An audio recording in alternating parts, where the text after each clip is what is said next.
free to turn separately, one or the other has to slide. So engineers had to find a way to connect both rear wheels to the engine without sliding and slipping on turns. The device which makes this possible is a part of the rear axle.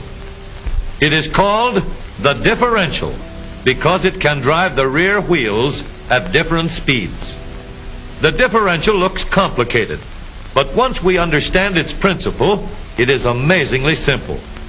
These two wheels are mounted on separate axles and supported by a frame so that they can revolve freely at different speeds. Let's fasten a spoke on the inner end of each axle so that by turning the spokes, we can turn each wheel separately. With a bar or crosspiece, we can turn both wheels in the same direction at the same rate of speed. Let's get something to hold this bar in place so that it will press against the spokes. Notice that this support is not locked to the axle. It turns freely. Now we can spin the wheels by rotating the support. This is fine as long as both wheels are able to turn at the same speed. But let's see what happens when we go around the corner. With this arrangement, we cannot drive one wheel faster than the other. And if we stop one wheel, the other wheel won't budge.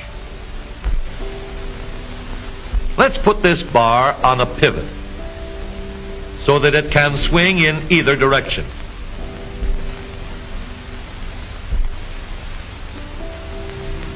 Now, the bar can still turn both wheels at the same speed. And because it pivots, it lets one wheel turn even when the other is stopped. But if turned too far, the bar will swing around until it won't drive the spokes that turn either wheel. We need another crossbar and more spokes to carry on the job. When we stop one wheel, the crossbars will continue to push the spokes of the free wheel around. As long as both wheels are free to turn, the bars do not swing on their pivot, and the wheels move at the same speed. Now we have the working principles of a differential. To adapt the model for use in an automobile, we will have to make a few changes. In order to reduce the jerky action caused by wide spaces between the spokes, we will put in more spokes. Further filling in the spaces between the spokes gives steadier, more continuous action, and changing the shape gives firm, constant contact. Now we can make the gears thicker and stronger, and we have differential gears.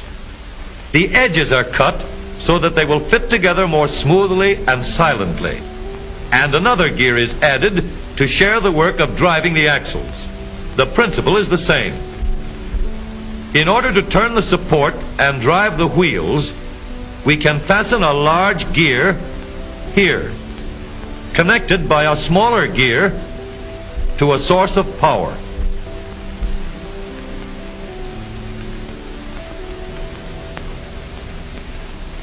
Notice that the power is connected to the differential at the center line. We can make our model more compact by moving the gears closer together. When we put our differential in an automobile, we have to leave room for the drive shaft, which carries the power from the engine. We may build the floor of the car above the drive shaft. But if we do, we won't have much room inside unless we make the top of the car high too. Of course, we could lower the floor and ceiling, but the drive shaft would be higher than the floor. This would have disadvantages. A shaft in the middle of the floor of an automobile would be inconvenient for passengers and would be awkward for carrying luggage. Today, engineers have found a way to make the car roomier and closer to the road without a clumsy shaft above the floor. The drive shaft from the engine to the differential is lowered out of the way, and the drive shaft is connected to the rear axle at the bottom.